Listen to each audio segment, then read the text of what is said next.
Obrigada, Sra. Presidente. Começo por cumprimentar a Sra. Presidente, a Sra. Secretária de Estado e a sua equipa, Srs. Deputados.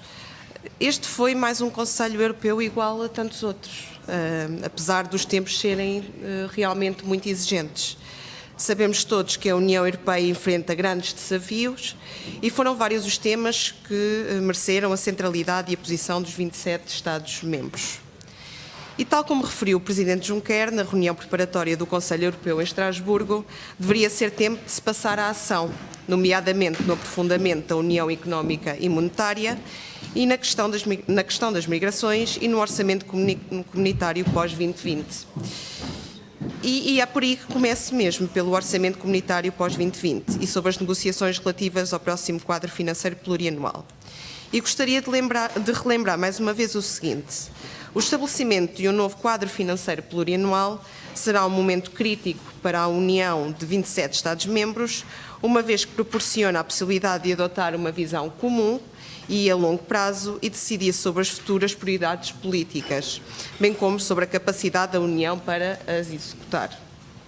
O quadro financeiro plurianual 2021-2027 deve, pois, dotar a União dos recursos necessários para impulsionar um crescimento económico sustentável, a investigação e a inovação, capacitar os jovens, responder eficazmente aos desafios das migrações, combater o desemprego, a pobreza persistente e a exclusão social, reforçar ainda mais a coesão económica, social e territorial, assegurar a sustentabilidade, lutar contra a perda da biodiversidade e das alterações climáticas, reforçar a segurança e a defesa da União Europeia, proteger a sua fronteira externa e apoiar os países vizinhos. Saliento, neste contexto, que o quadro financeiro plurianual deve garantir a responsabilidade da União e a sua capacidade para responder às necessidades emergentes, aos desafios adicionais e aos novos compromissos internacionais, bem como para concretizar as suas prioridades e os seus objetivos políticos, garantindo desde logo um orçamento da União Europeia forte e credível em benefício dos cidadãos durante o próximo período dos 7 anos. Por conseguinte, relembramos, mais uma vez, que o próximo quadro financeiro plurianual deve pelo menos manter o financiamento da política de coesão ao nível do orçamento 2014-2020 e também manter o financiamento da política agrícola comum.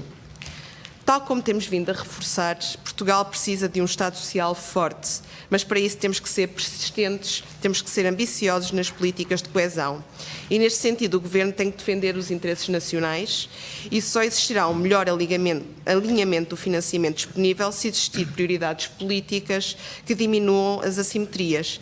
E isso sim é de facto a verdadeira política de coesão e as verdadeiras políticas de solidariedade.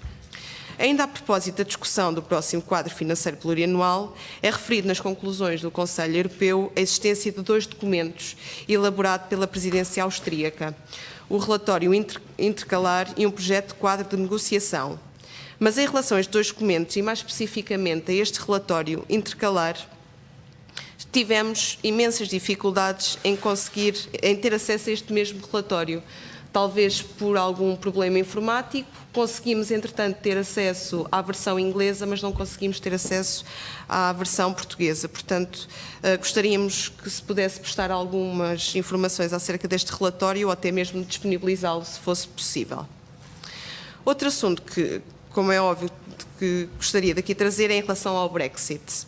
O Conselho Europeu confirma, uma vez mais, as suas conclusões de 25 de novembro de 2018, nas quais aprovou o acordo de saída e a declaração política. A União subscreve este acordo e tenciona avançar com a sua ratificação, sublinhando que o acordo não está aberto a renegociação. E o Conselho Europeu reitera, mais uma vez, que pretende estabelecer com o Reino Unido uma parceria o mais estreita possível no futuro. Está pronto a encetar preparativos imediatamente após a assinatura do acordo de saída para assegurar que as negociações possam ter início o mais rapidamente possível após a saída do Reino Unido. Estes são, pois, tempos de muitas incertezas. Por isso voltamos a reforçar a importância de estarmos preparados para este futuro tão próximo.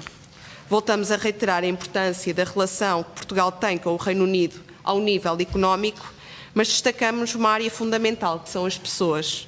Tanto os portugueses que investiram as suas vidas naquele país, como também nos preocupamos com os cidadãos britânicos que estão em Portugal.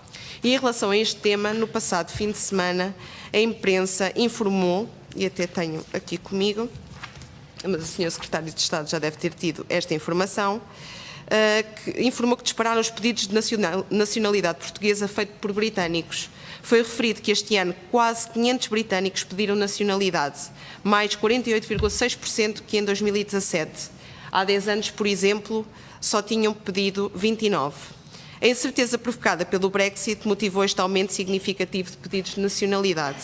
Tudo leva a crer que o aumento tão expressivo em Portugal esteja ligado ao Brexit e à necessidade que os britânicos que aqui vivem de assegurarem que os seus direitos enquanto cidadãos serem salvaguardados, protegendo-se independentemente do acordo.